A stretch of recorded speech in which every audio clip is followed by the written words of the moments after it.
How to Create a Glitch Monologues Season 15 Chapter 6. This is Season 15 of How to Create a Glitch in the Matrix Monologues Episode 6. In this episode, we will be applying the folds in time or time loop analysis to all forms of bodily expression, building upon the complete series.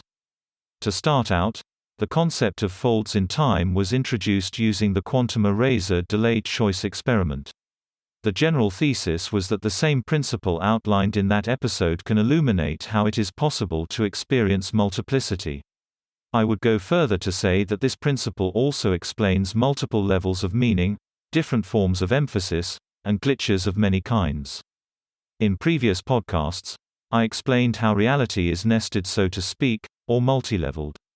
What I meant by this is that it is possible to express many distinct levels of meaning simultaneously. So for example, you may be speaking on the subject of history with your words, while with your hands or body language, you are expressing an entirely different narrative. The general point I emphasized in those podcasts was that each level of expressive meaning corresponding to the 5 spatial plates represents a distinct complete narrative. Thus, what you say with your words is only one small subset of what you're expressing physically.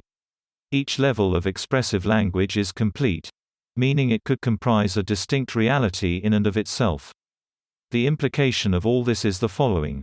If it were possible to experience each of these realities simultaneously, you would hear distinct narratives, see distinct postures, hand movements and body movements, representing 5 distinct universes of possibility. Now, this multiplicity carries the same quality as the multiplicity described in the podcast on folds in time. It resolves by way of a measurement. This collapses the wave function and eliminates the multiplicity. But what if that information was destroyed at a later time? What if the memories and objective traces of the multiplicitous experiences were destroyed ex post facto? The answer is, of course, that it would return to an influx, many-layered reality, in the past. Now, this has implications as well. First of all, we know that if the action taken in all realities or universes is the same at the end or conclusion of the divergence, if that action destroys the information or traces of the past divergences, then that would be consistent with the destruction of the information. Now, what if what I call the resolving gesture, the common gesture, between multiple narratives, which comes at the end of the sequence of 2 distinct possibilities, represents this action described above? What if the multiplicity we have observed with respect to human activity is nothing more than a remnant memory, a trace inside consciousness of an event which leaves no objective trace? The only way for this to work would be if the act of communicating that information was restricted, undermined, or the accepted veracity of that information was undermined. In other words, might it be possible to remember the past in flux if and only if that information is destroyed at a later time, and the remnant memories are not communicated, or not accepted when they are? Supposing that the immediate gut reaction of my listeners is to disregard such experiences as lunacy. Might that not do the trick? But there is another lesson we can learn from this analysis. Namely, that if it is indeed possible to remember or experience reality in flux, or multiplicitous, then it must be true that the objective destruction of all traces of those experiences must precede the destruction or erasure of that information in the mind. It must be so, because the past is only in flux after the measurement is destroyed. If observation is indeed measurement, then experiencing it initially as in flux is impossible. Which means that only a memory or a delayed experience of reality makes this possible. And if so, then the objective evidence may be wiped away long before our memory. Both qualities explain why it is so hard to objectively verify the supernatural or the glitch. As a second point, language has the same qualities as physical expression.